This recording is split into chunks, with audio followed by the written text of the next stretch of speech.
খেলার খবরে আবারও জিম্বাবুয়েকে টাইগারদের হোয়াইট ওয়াশ প্রসঙ্গ। আরেকটি হোয়াইট ওয়াশ, এবার জিম্বাবুয়ের বিপক্ষে বাংলাদেশের ৩-০-তে সিরিজ জয়।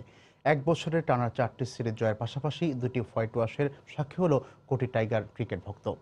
তাই জিম্বাবুয়ের বিপক্ষে এমন সাফল্যের পর আবারও আনন্দ উৎসবের উপলক্ষ খুঁজে পেল মিরপুরে ম্যাচ দেখতে আসা হাজারো সমর্থক।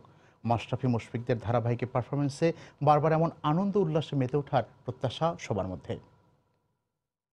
বাংলাদেশ জিতবে। বাংলাদেশ সিরিজটা জিতবে এক্সপেকটেশন নিয়ে আসছি আমরা, কলেজ ম্যাচ দিয়েছি ফ্রেন্ডসরা। Hopefully they will play a bit sensible today and I have high expectation যে আজকে একটা ভালো স্টার্ট করলে they can kick it off from the beginning. আমরা বরাবরই জিততেছি, এটা আমাদের জন্য গর্বের। বাংলা ভাষ হবে আজকে, কোনো কথা নাই, পুরা বাংলা ভাষ। এমন প্রত্যাশা নিয়েই সকাল থেকে মাঠে আসতে শুরু করে হাজারো টাইগার সমর্থক। সিরিজের প্রথম দুই ম্যাচের মতো তৃতীয় ম্যাচেও জিম্বাবুয়েকে হারাবে টিম বাংলাদেশ। ঘরের মাটিতে আবারও হোয়াইট ওয়াশের স্বাদ নিবে মুশফিক মাশরাফিরা, আর মাঠে থেকে সেই অর্জনের সাক্ষী হবে সবাই। তবে নিরাশ হতে হয়নি বাংলাদেশের ক্রিকেট ভক্তদের। মুস্তাফিজের বিধ্বংসী বোলিংয়ে জিম্বাবুয়েকে সিরিজের তৃতীয় ও শেষ ম্যাচে 61 রানে হারিয়ে এক বছরে দ্বিতীয় বাংলা ওয়াশের সাক্ষী হলো মিরপুরে আসা ভক্তরা। এই আনন্দ ভাগাভাগি করে নিতে ম্যাচ শেষে মাঠের বাইরে চলে আনন্দ উৎসব। স্লোগানে মুখরিত হয়ে ওঠে পুরো স্টেডিয়াম পাড়া।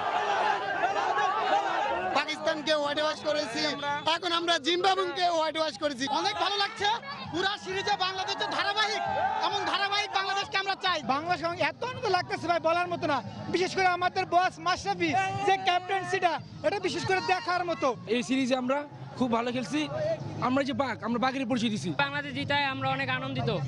বাংলাদেশ আরো ভবিষ্যতে জিতুক। আগামী বিশ্বকাপে বাংলাদেশ